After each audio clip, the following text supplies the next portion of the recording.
Сметките за вода во Скопје сепак ќе останат исти. Градоначалникот Петре Шилегов ја повлече од денешната седница на Советот на град Скопје точката со која се предвидуваше да се вметне нова давачка за одржување на пречистителни станици.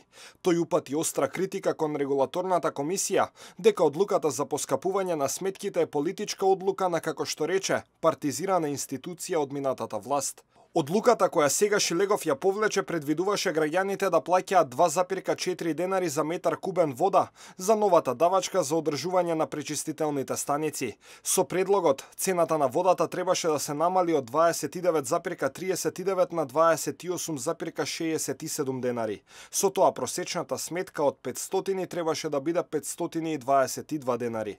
Денеска реагираше и опозицијската ВМРО-ДПМН. Ирена Попова истакна дека скопјани не смеат да бидат осиромашувани и да ја плаќаат со своји пари, како што рече, неспособноста на СДСМ и градоначалникот Шилегов. Апелираше да се донесе одлука со која ќе се заштитат интересите на скопјани. Претходно, јавното предпријатие Водовод и канализација Скопје соопшти дека го презело во своја надлежност одржувањето на двете причистителни станици за отпадни води на реките Лепенец и Треска, чие одржување на годишно ниво компанијата ќе ја чини околу 100 милиони денари. Регулаторната комисија кон крајот на минатата година побара граѓаните да плаќаат за оваа дополнителна давачка. Тогаш комисијата определи нови тарифи за 37 предпријатија даватели на водни услуги, со што се отвори пат за зголемување на цената во повеќе градови и населени места.